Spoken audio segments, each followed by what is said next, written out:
Ayibona kusizabulawa yimadlanga commission. Ayikaze yenzeke into obisiphathela ama-witness ayi-3 ngelanga eli-1. Phofu ziyakhala namhlanje.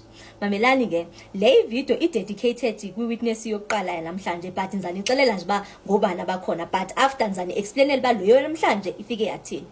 Captain Wanda, uCaptain Wanda okwiside le-political killing stars team. Owesibini ngu-Uncle Clench, ngu-Brigadier Clench oweside le-Hawks. Owesithathu ngu-Keita oweside le-Hawks. Ithi ndinixelela ba uthini uWanda. uWanda ufika ucollaborate istory sakhe no-witness A no-witness B. Azame ukugxininisa kumcimbi lo we-interference yaba-Hawks.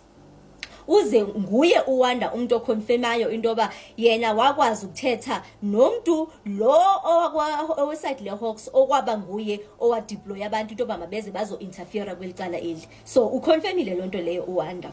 Mamelani ba uCaptain Wanda uthini? Uthi kwakuzi-5. Wathi kuyizi-5 ezihlelele ezisebenzela umsebenzi wakhe kwathiwa mfana lunga uyahamba ubheke eGauteng. Kusasa kune-operations okumele bayenziwe ayi-arrest kaKatiso Molefe. Uxelelwa nge-5 bayi-arrest kaKatiso Molefe enini inge-6. Ayike usithathile wazofika eGauteng wasithatha uba kwenzeka ntoni ngemhla ku-arrestwa uKatiso Molefe.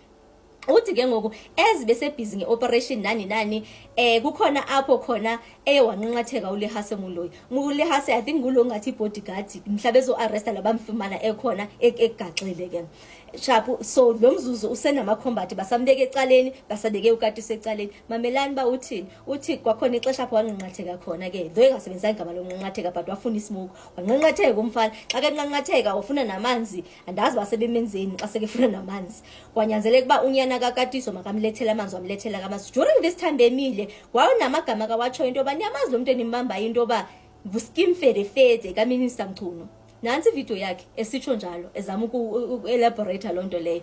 Kuthi kusesenjalo ngaphezulu wazama ukuyi-explaina indaba ye-political interference noba ba-interfere njani ne-calls zangena njani. Wathi futhi babefike bengabantu aba-aggressive bona i-Hawks kwakuthi abafana bethu ama-political killing stars team bathi if nizabahasha sizabahasha. I walked back towards the house. Before I enter the back entrance, Mr. Lehase Moloi was just seated there, but guarded by combat members.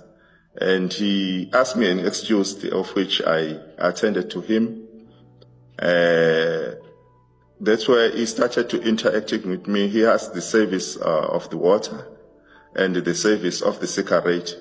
I then called the eldest son of Mr. Katiso Molefe to come and assist, of which he organized water and the cigarette, and it was served by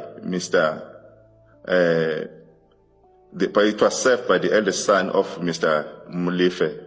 And then when he was done, before I left him, he asked me a question that, Captain, what is going to happen now? Because the arrested person is the friend of the honorable or of the Minister of Police. And then I asked him, he said, because he's a friend of the minister. I said, who is that minister? He said, the Minister of Police. I said, Honorable Senzo Mchunu, and then he said, yes. And I then explained to him just a standard procedure if a person is arrested, that no, we are still in the crime scene, crime scene is in a process. After we have done here, the suspect will be taken to a police station where will be processed and formally charged.